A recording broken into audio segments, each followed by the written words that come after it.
The Poor Traveller by Charles Dickens. Dickens' introduction to this story describes his going to Rochester on Christmas Eve and seeing there a quaint old charity, which provided for the entertainment of 6 poor travelers who, not being rogues or proctors, might receive gratis for one night lodging, entertainment and 4d. each. In honor of the day a special meal is provided for the travelers then in the charity. After the meal, when the travelers have gathered around the fire, their entertainer gives them the reason for the unwonted feast as Christmas Eve. My friends, when the shepherds, who were poor travelers, too, in their way, heard the angels sing, on earth, peace, goodwill toward men, then each traveler was invited to relate a story, and among those told was the following. In the year 1799, a relative of mine came limping down, on foot, to the town of Chatham. He was a poor traveler, with not a farthing in his pocket. My relative came down to Chatham to enlist in a cavalry regiment, if a cavalry regiment would have him, if not, to take King George's shilling from any corporal or sergeant who would put a bunch of ribbons in his hat. His object was to get shot, but he thought he might as well ride to death as be at the trouble of walking. My relative's Christian name was Richard, but he was better known as Dick. He dropped his own surname on the road down, and took up that of Doubledick. He was passed as Richard Doubledick, age, 22, height, 5'10", native place, Exmouth, which he had never been near in his life. There was no cavalry in Chatham when he limped over the bridge with half a shoe to his dusty feet, so he enlisted into a regiment of the line, and was glad to get drunk and forget all about it. You are to know that this relative of mine had gone wrong, and run wild. His heart was in the right place, but it was sealed up. He had been betrothed to a good and beautiful girl, whom he had loved better than she, or perhaps even he, believed, but in an evil hour he had given her cause to say to him solemnly, Richard, I will never marry any other man. I will live single for your sake, but Mary Marshall's lips, her name was Mary Marshall, never address another word to you on earth. Go, Richard. Heaven forgive you. This finished him. This brought him down to Chatham. This made him Private Richard Doubledick, with a determination to be shot. There was not a more dissipated and reckless soldier in Chatham Barracks, in the year 1799, than Private Richard Doubledick. He associated with the dregs of every regiment, he was as seldom sober as he could be, and was constantly under punishment. It became clear to the whole barracks that Private Richard Doubledick would very soon be flogged. Now the captain of Richard Doubledick's company was a young gentleman not above 5 years his senior, whose eyes had an expression in them which affected Private Richard Doubledick in a very remarkable way. They were bright, handsome, dark eyes, what are called laughing eyes generally, and, when serious, rather steady than severe, but they were the only eyes now left in his narrowed world that Private Richard Doubledick could not stand. Unabashed by evil report and punishment, defiant of everything else and everybody else, he had but to know that those eyes looked at him for a moment, and he felt ashamed. He could not so much as salute Captain Taunton in the street like any other officer. He was reproached and confused, troubled by the mere possibility of the captain's looking at him. In his worst moments, he would rather turn back, and go any distance out of his way, than encounter those two handsome, dark, bright eyes.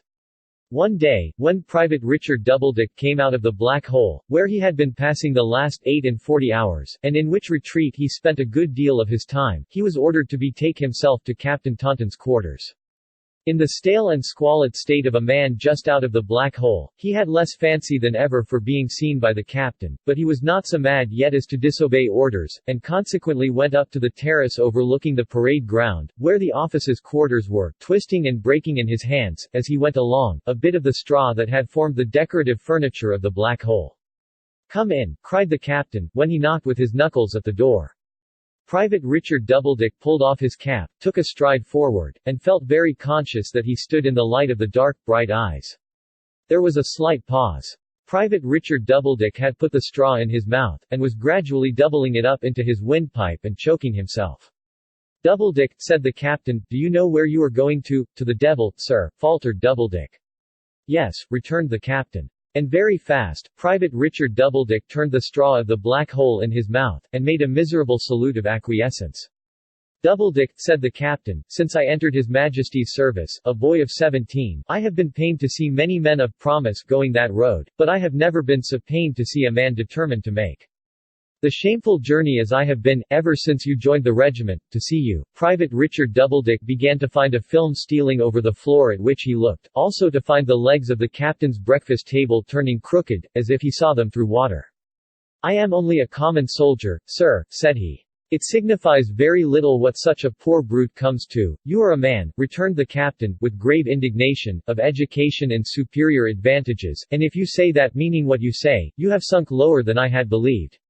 How low that must be, I leave you to consider. Knowing what I know of your disgrace, and seeing what I see, I hope to get shot soon, sir, said Private Richard Doubledick, and then the regiment and the world together will be rid of me. The legs of the table were becoming very crooked. Doubledick, looking up to steady his vision, met the eyes that had so strong an influence over him. He put his hand before his own eyes, and the breast of his disgrace jacket swelled as if it would fly asunder. I would rather, said the young captain, see this in you, Doubledick, than I would see 5,000 guineas counted out upon this table for a gift to my good mother.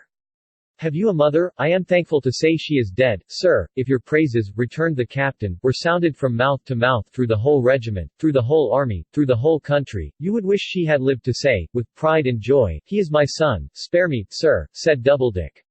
She would never have heard any good of me. She would never have had any pride and joy in owning herself my mother. Love and compassion she might have had, and would have always had, I know, but not, spare me, sir. I am a broken wretch, quite at your mercy. And he turned his face to the wall, and stretched out his imploring hand. My friend, began the captain. God bless you, sir, sobbed Private Richard Doubledick. I have heard from Private Richard Doubledick's own lips, that he dropped down upon his knee, kissed that officer's hand, arose, and went out of the light of the dark, bright eyes, an altered man. In that year, 1799, the French were in Egypt, in Italy, in Germany, where not. Napoleon Bonaparte had likewise begun to stir against England in India, and most men could read the signs of the great troubles that were coming on. In the very next year, when we formed an alliance with Austria against him. Captain Taunton's regiment was on service in India. And there was not a finer non-commissioned officer in it, no, nor in the whole line, than Corporal Richard Doubledick. In 1801, the Indian Army were on the coast of Egypt.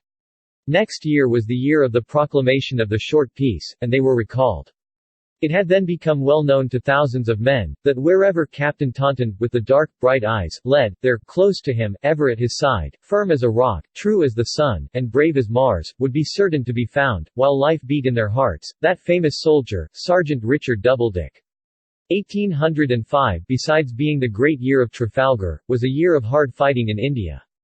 That year saw such wonders done by a sergeant major, who cut his way single-handed through a solid mass of men, recovered the colors of his regiment, which had been seized from the hand of a poor boy shot through the heart, and rescued his wounded captain, who was down, and in a very jungle of horses' hoofs and sabers, saw such wonders done, I say, by this brave sergeant major, that he was specially made the bearer of the colors he had won, and Ensign Richard Doubledick had risen from the ranks. Sorely cut up in every battle, but always reinforced by the bravest of men, for the fame of following the old colors, shot through and through, which Ensign Richard Doubledick had saved, inspired all breasts. This regiment fought its way through the Peninsular War, up to the investment of Badajoz in 1812. Again and again it had been cheered through the British ranks until the tears had sprung into men's eyes at the mere hearing of the mighty British voice, so exultant in their valor, and there was not a drummer boy but knew the legend, that wherever the two friends, Major Taunton, with the dark, bright eyes, and Ensign Richard Doubledick, who was devoted to him, were seen to go, there the boldest spirits in the English army became wild to follow. One day, at Badajoz, not in the great storming, but in repelling a hot sally of the besieged upon our men at work in the trenches, who had given way, the two officers found themselves hurrying forward, face to face, against a party of French infantry, who made a stand. There was an officer at their head, encouraging his men, a courageous, handsome, gallant officer of 35, whom Doubledick saw hurriedly, almost momentarily, but saw well. He particularly noticed this officer waving his sword, and rallying his men with an eager and excited cry, when they fired in obedience to his gesture, and Major Taunton dropped. It was over in 10 minutes more, and Doubledick returned to the spot where he had laid the best friend man ever had, on a coat spread upon the wet clay. Major Taunton's uniform was opened at the breast, and on his shirt were 3 little spots of blood. Dear Doubledick, said he, I am dying, for the love of heaven. No, exclaimed the other, kneeling down beside him, and passing his arm round his neck to raise his head. Taunton, my preserver, my guardian angel, my witness. Dearest, truest, kindest of human beings. Taunton, for God's sake." The bright dark eyes, so very, very dark, now, in the pale face, smiled upon him, and the hand he had kissed 13 years ago laid itself fondly on his breast. "Write to my mother. You will see home again. Tell her how we became friends. It will comfort her, as it comforts me." He spoke no more, but faintly signed for a moment toward his hair as it fluttered in the wind. The ensign understood him. He smiled again when he saw that, and, gently turning his face over on the supporting arm as if for rest, died, with his hand upon the breast in which he had revived a soul. No dry eye looked on Ensign Richard Doubledick that melancholy day. He buried his friend on the field, and became a lone, bereaved man. Beyond his duty he appeared to have but two remaining cares in life, one, to preserve the little packet of hair he was to give to Taunton's mother, the other, to encounter that French officer who had rallied the men under whose fire Taunton fell. A new legend now began to circulate among our troops, and it was, that when he and the French officer came face to face once more, there would be weeping in France. The war went on, and through it went the exact picture of the French officer on the one side, and the bodily reality upon the other, until the Battle of Toulouse was fought. In the returns sent home appeared these words: "Severely wounded, but not dangerously, Lieutenant Richard Doubledick." At midsummer time, in the year 1814, Lieutenant Richard Doubledick, now a brown soldier, 37 years of age, came home to England invalided. He brought the hair with him, near his heart. Many a French officer had he seen since that day, many a dreadful night, in searching with men and lanterns for his wounded, had he relieved French officers lying disabled, but the mental picture and the reality had never come together. Though he was weak and suffered pain, he lost not an hour in getting down to Frome in Somersetshire, where Taunton's mother lived. In the sweet, compassionate words that naturally present themselves to the mind tonight, he was the only son of his mother, and she was a widow. It was a Sunday evening, and the lady sat at her quiet garden window, reading the Bible, reading to herself, in a trembling voice, that very passage. In it, as I have heard him tell. He heard the words, "Young man, I say unto thee, arise." He had to pass the window, and the bright dark eyes of his debased time seemed to look at him. Her heart told her who he was. She came to the door quickly, and fell upon his neck.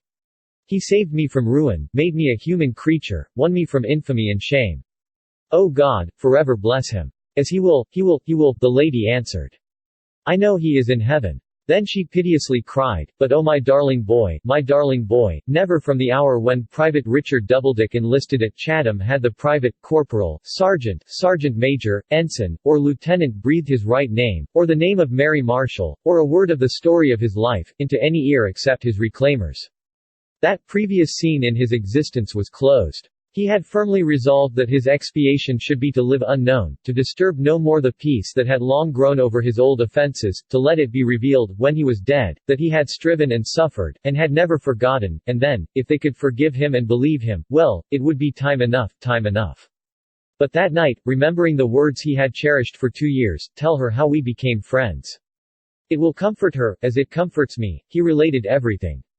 It gradually seemed to him as if in his maturity he had recovered a mother, it gradually seemed to her as if in her bereavement she had found a son. During his stay in England, the quiet garden into which he had slowly and painfully crept, a stranger, became the boundary of his home. When he was able to rejoin his regiment in the spring, he left the garden, thinking was this indeed the first time he had ever turned his face toward the old colors with a woman's blessing. He followed them, so ragged, so scarred and pierced now, that they would scarcely hold together, to Quatre Bras and Ligny. He stood beside them, in an awful stillness of many men, shadowy through the mist and drizzle of a wet June forenoon, on the field of Waterloo. And down to that hour the picture in his mind of the French officer had never been compared with the reality. The famous regiment was in action early in the battle, and received its first check in many an eventful year, when he was seen to fall. But it swept in to avenge him, and left behind it no such creature in the world of consciousness as Lieutenant Richard Doubledick. Through pits of mire and pools of rain, along deep ditches, once roads, that were pounded and plowed to pieces by artillery, heavy wagons, tramp of men and horses, and the struggle of every wheeled thing that could carry. Wounded soldiers, jolted among the dying and the dead, so disfigured by blood and mud as to be hardly recognizable for humanity, dead, as to any sentient life that was in it, and yet alive. The form that had been Lieutenant Richard Doubledick, with whose praises England rang, was conveyed to Brussels. There it was tenderly laid down in hospital, and there it lay, week after week, through the long, bright summer days, until the harvest, spared by war, had ripened and was gathered in. slowly laboring, at last, through a long, heavy dream of confused time and place, presenting faint glimpses of army surgeons whom he knew, and of faces that had been familiar to his youth, dearest and kindest among them, Mary Marshall's, with a solicitude upon it more like reality than anything he could discern. Lieutenant Richard Doubledick came back to life. To the beautiful life of a calm autumn evening sunset, to the peaceful life of a fresh, quiet room with a large window standing open, a balcony beyond, in which were moving leaves and sweet-smelling flowers, beyond, again, the clear sky, with the sun full in his sight, pouring its golden radiance on his bed. It was so tranquil and so lovely that he thought he had passed into another world. And he said in a faint voice, "Taunton, are you near me?" A face bent over him. Not his mother's. "I came to nurse you. We have nursed you many weeks. You were moved here long ago. Do you remember nothing?" "Nothing." The lady kissed his cheek, and held his hand, soothing him. "Where is the regiment? What has happened? Let me call you mother." "What has happened, mother? A great victory, dear. The war is over, and the regiment was the bravest in the field." His eyes kindled, his lips trembled, he sobbed, and the tears ran down his face. He was very weak, too weak to move his hand. From that time, he recovered. Slowly, for he had been desperately wounded in the head, and had been shot in the body, but making some little advance every day. When he had gained sufficient strength to converse as he lay in bed, he soon began to remark that Mrs. Taunton always brought him back to his own history. Then he recalled his preserver's dying words, and thought, it comforts her. One day he awoke out of a sleep, refreshed, and asked her to read to him. But the curtain of the bed, softening the light, which she always drew back when he awoke, that she might see him from her table at the bedside where she sat at work, was held undrawn, and a woman's voice spoke, which was not hers. "Can you bear to see a stranger?" it said softly. "Will you like to see a stranger?" "Stranger," he repeated. The voice awoke old memories, before the days of Private Richard Doubledick. "A stranger now, but not a stranger once," it said in tones that thrilled him. "Richard, dear Richard, lost through so many years, my name," he cried out her name, Mary, and she held him in her arms, and his head lay on her bosom. "Divine forgiver of injuries.